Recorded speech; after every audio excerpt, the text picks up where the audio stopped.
You find the creator in you, not outside of you. Therefore, now you become the vehicle and not religion.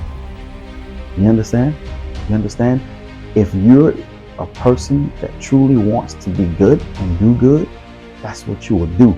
No religion is going to make you better or worse. And if you're a terrible person, there's nothing that's going to make you good. If nothing in you wants you to be better or do better, there's no religion that's going to do it for you. One of the biggest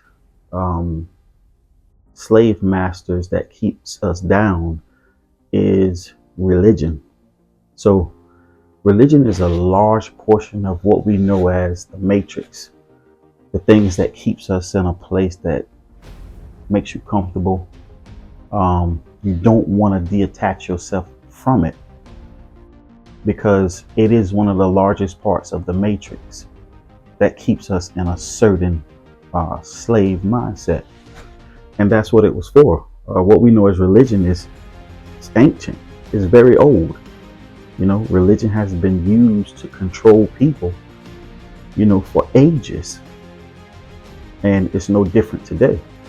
Religion still works the same way. It is a control mechanism. So religion is the invisible slave master. And that's why we serve an invisible God. So religion is the vehicle for the invisible God. So we have two things that we attach ourselves to. Religion gives you a perception. You understand? Just like we have a perception of what we call God, what we know as a creator or the creator, you know, the entity that causes the sun to be what it is and the stars, everything to work. That entity, we throw that out because of religion, the invisible God. So it hurts us in so many ways because it is just a place that you don't have to have a higher level of thinking, higher level of consciousness. You pretty much have to stay in that matrix, teach it to your children, and then you continue into a cycle. Now, once you get, how do you know it's a strong part of the matrix? Because when you speak against it, everyone gets mad at you. They want to kill you because you're talking against a system that hasn't benefited us. Especially in this day and time, it hasn't benefited us as a people. And as you increase and you see certain things, it's kind of hard not to say, you know, what's obvious. So religion carries the invisible God and it carries belief. Belief has no substance in most cases because a belief you have to prove nothing. So you can believe what you want. It's called illusory truth effect, you know.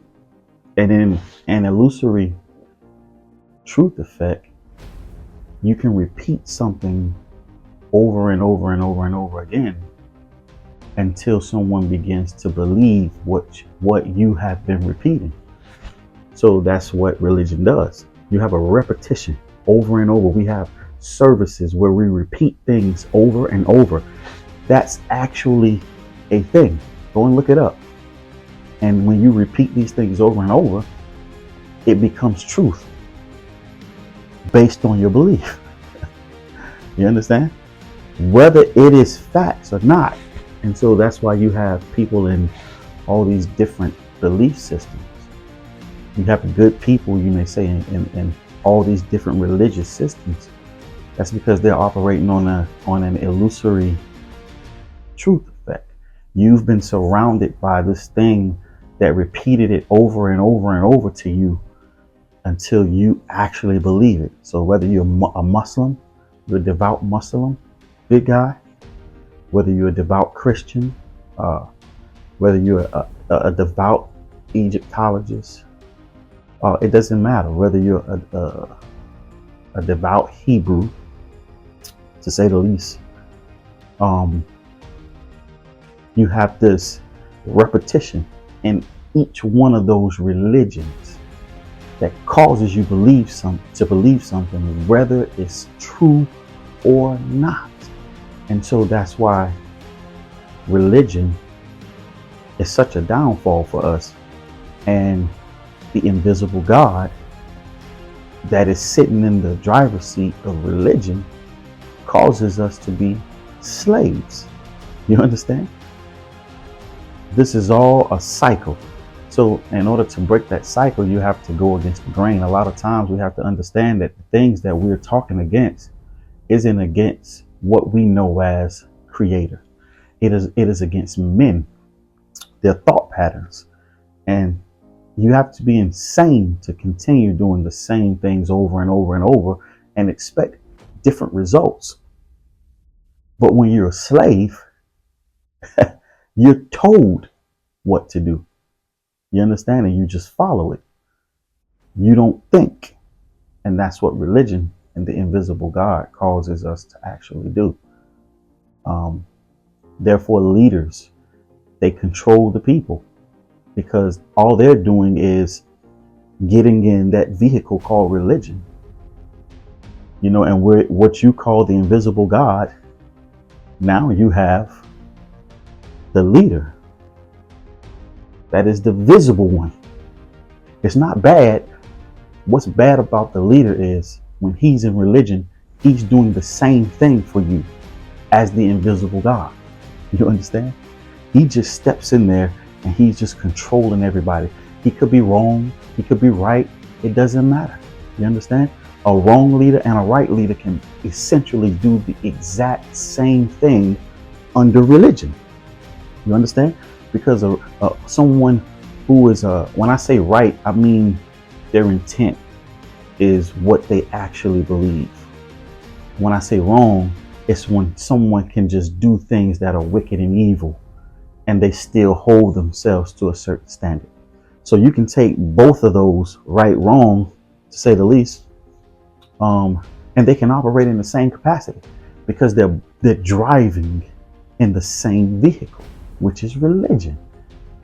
So whether you have this right intent, if you're not willing to grow outside of religion, you're going to do the same thing as the person who has all wrong intent. Because religion it's all the same. You can't separate good religion, bad religion. The vehicle is the same. You understand?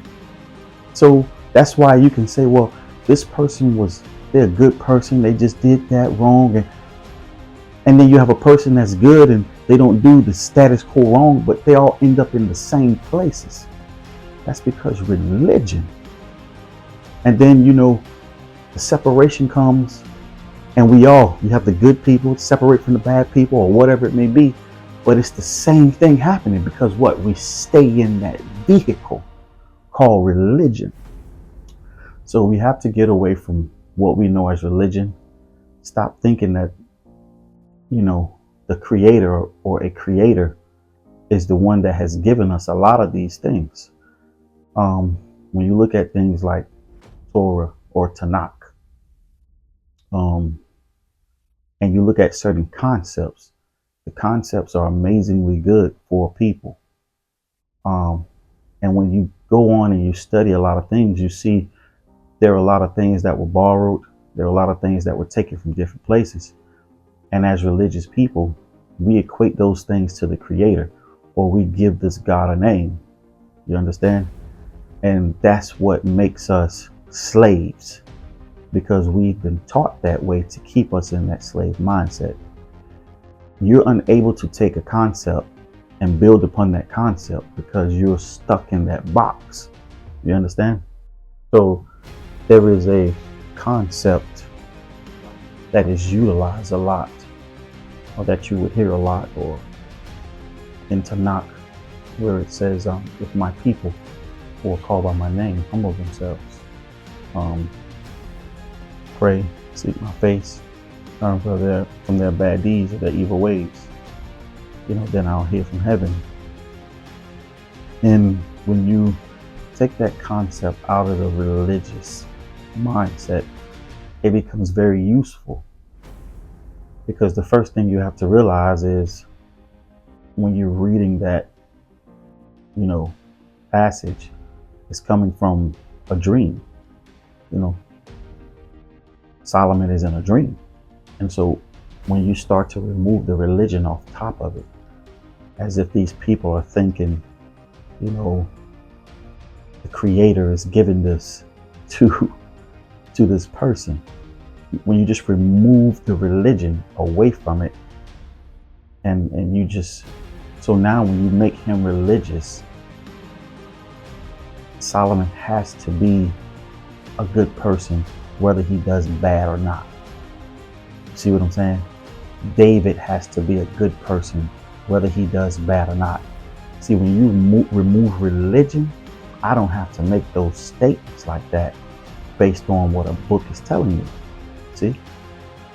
I'm able to look and see, well, Solomon did X, Y, and Z. He wasn't, you know, I can make a determination based off of not religion, whether a person is good or bad.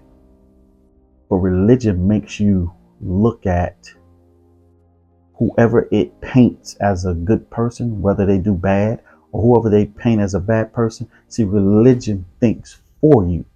You understand?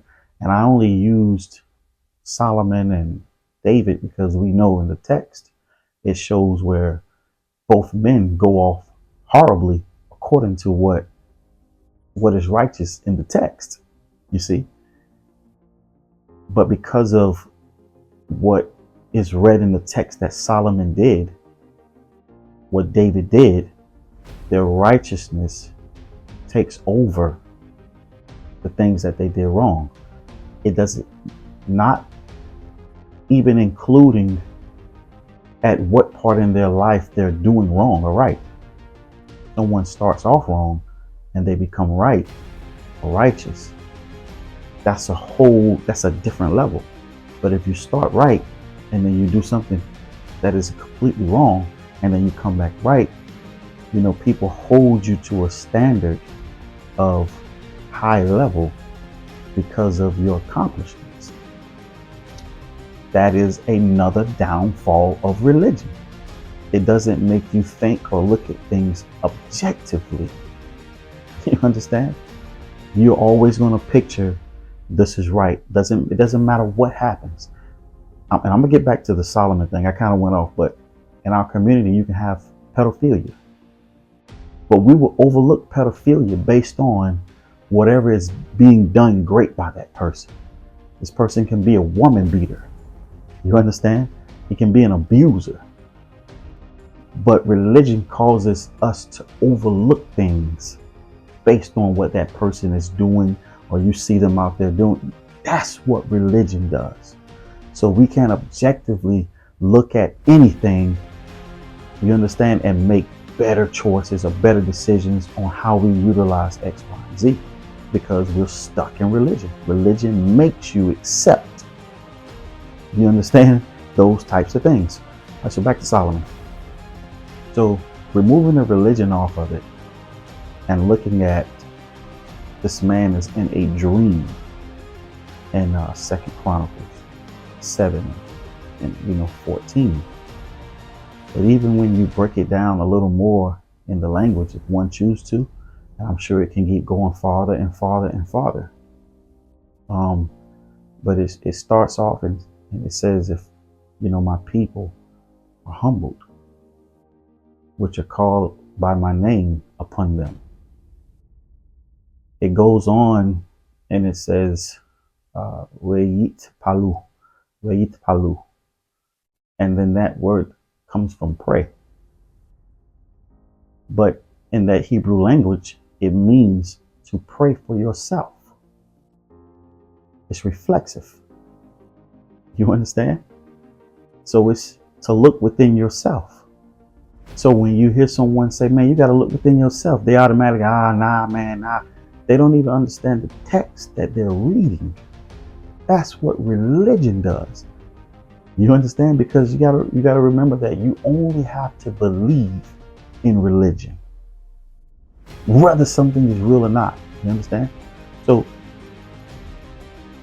Reyit palu means you pray for oneself. You're doing that action for yourself. Then it goes Ribakashu Panal. Ribakashu Panal. And that means to seek my face. All right. All of this is being done so far eternally. Humble yourself. Pray for yourself. Seek my face. Where am I doing this at? Where's the face of said God being done at? Within you. You're looking at yourself the entire time. So when you're taking the concept, it takes you away actually from an invisible God. All right. So, and then it goes on to Vaishevu Medarkehem Haraim. And then you turn from the ways that are wrong. So far, all of these things are being done by you. By the time you get to the next part, if everybody took that concept and they moved by it, by the time you get to the latter part of the verse, we are actually saving ourselves. We're putting ourselves in a better mindset. We're thinking a little better. We're accountable. We're not looking to an outside entity. By the time you straighten yourself up, you're ready to, okay, where's the people like me? And then you go and make things happen. You understand? Once you've done all of that, you're already ready. The reason the latter part of the verse actually comes to pass is because you've done everything. You see what I'm saying? It's all you. It's inside of you. You find the creator in you, not outside of you. Therefore, now you become the vehicle and not religion. You understand? And it goes on to like that. But if you take the religion off of it and you utilize that concept, then you'll be able to look at people like Claude Anderson and Powernomics, who gave us as a people a whole layout.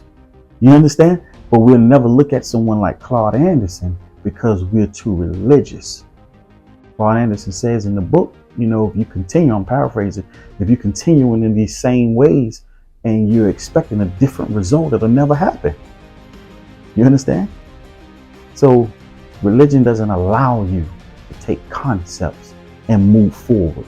Religion allows you to stay in that box, and whatever is said, that's it. You don't take it to a higher level. You understand? And that's any religion. You have some religions that are less restrictive, which causes the religion to thrive. And then you have religions that are restrictive in an ignorant way that don't even make sense, that doesn't even benefit you, just to control you. You understand? So once we get off of that train of religion, as a people, we'll be able to move forward, because then we will hold each other accountable. You understand? Religion will always put so-called terrible people in the same place. You understand? Accountability will separate you in order to actually grow. You can get religion and you can build and you can grow all you want. You understand? Especially in the black community. Eventually it's just going to fail. And the reason it's going to fail because it's religion. It allows everything to operate in a manner of whether it's good or bad. You understand? If you take religion and you operate with it one way, we will go further than allowing both sides to all commune and be in one place. But again, what I'm saying, a religious person will come back and they will justify everything by religion. You have some that are going to go and they're going to grab Jesus. Jesus said, let the wheat and the tare grow together. And you understand? They'll justify their inadequacies or their ignorant ways or things that causes them to just stay in the same box. They justify it because that's what religion allows you to do. You understand? So regardless to what you can physically see happening, that doesn't matter. Let's go back to illusory truth effect, because these things have been repeated to you so much. That's what you begin to believe. You understand? You have people that have opinions about certain things, and they will get angry with people that have their opinion because one side's opinion has been said more than the other side's opinion. That opinion has become right. Michael Jordan is the greatest basketball player of all time. Someone say no, Kobe. Someone says no, LeBron. Jordan has been said so much that people will get angry if you say anything otherwise than that, because it has been repeated, over and over and over and over again. It's all a matter of an opinion. You see what I'm saying? That opinion isn't going to make you a better person, whether you believe that or not. And that's what it is in religion. You've repeated these things over and over and over again till it becomes truth, but it doesn't benefit you anyway. It does no good for you. We have something that's in us. You understand? If you're a person that truly wants to be good and do good, that's what you will do. No religion is going to make you better or worse. And if you're a terrible person, there's nothing that's going to make you good. If nothing in you wants you to be better or do better, there's no religion that's going to do it for you. So whatever we are, that's just what it is. If you change the way that you've been thinking, and if you do all these steps to get to a place that you want to get to, then that's what's in you. There's no religion that's going to make you a good person or a bad person. You understand? Once you realize, man, what I'm doing, this is terrible. I shouldn't do this to people. And you be accountable for it, and you actually stop. You don't need a religion. You see?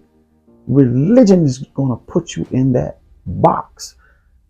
And what you are coming to be, or what you're waking up and you're seeing that it's better to do things that are right and good.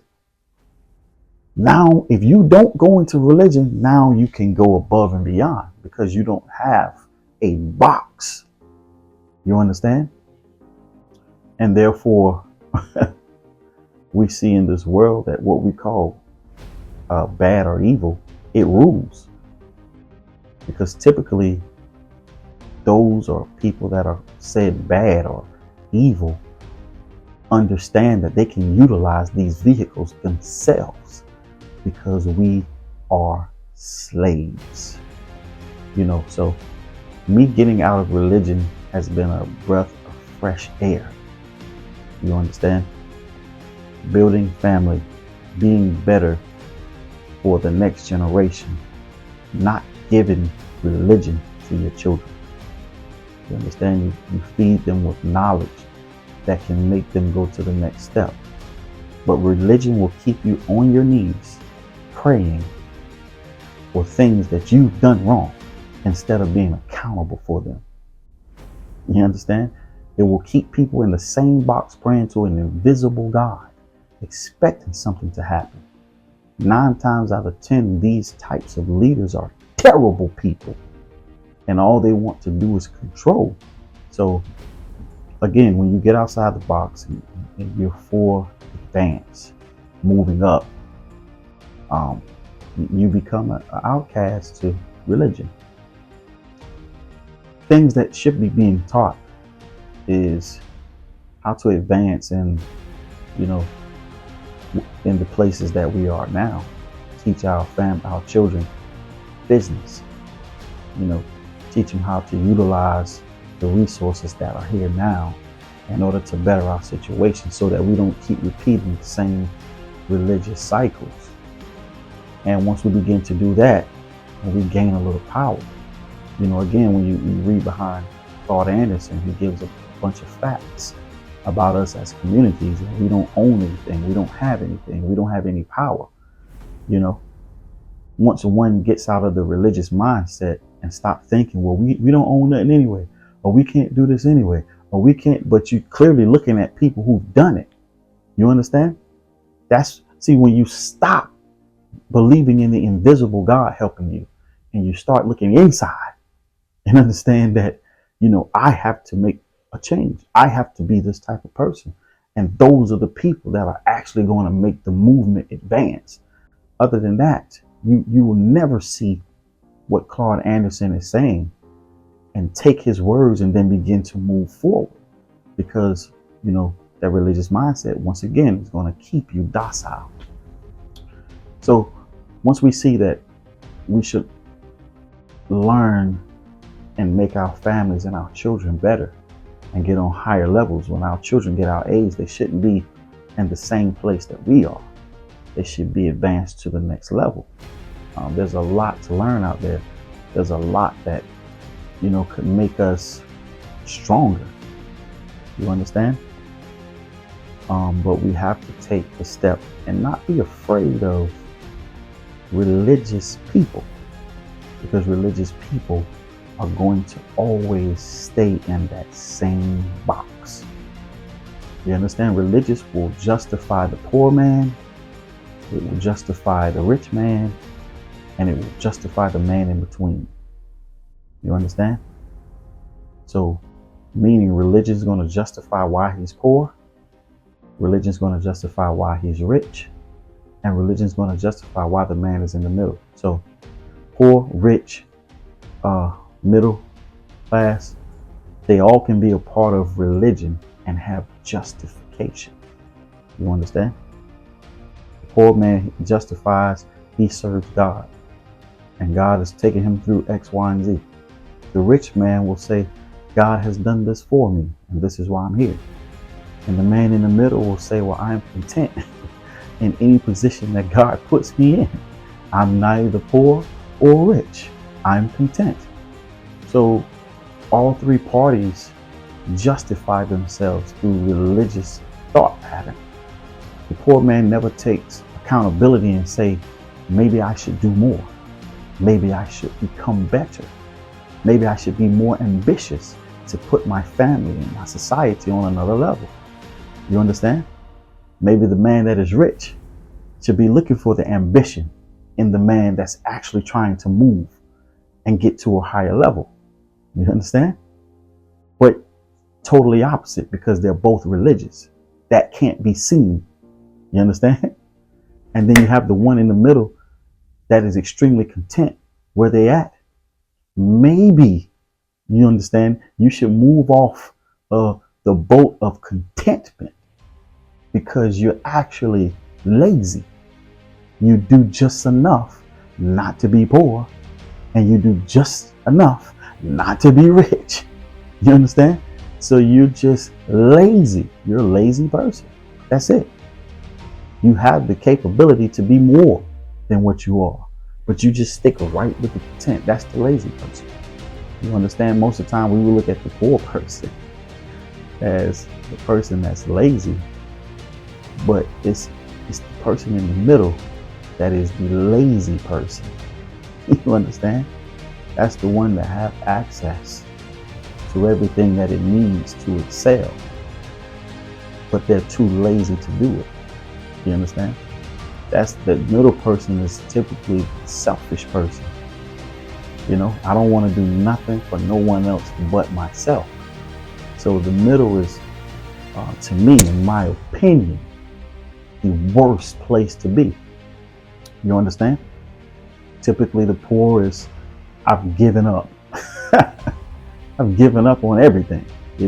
I've made all these bad moves and I'm just done. I'm just going to be like this. This is what it's going to be. You understand? So it's just my observation of things, and I've come to put things into a certain perspective. So yeah, we get off of the religious train and we teach our people properly. And well, let me bring that back. We don't teach our people. Let's show our people, because all the teaching that we've done just puts people on a platform to be worshiped in a certain manner.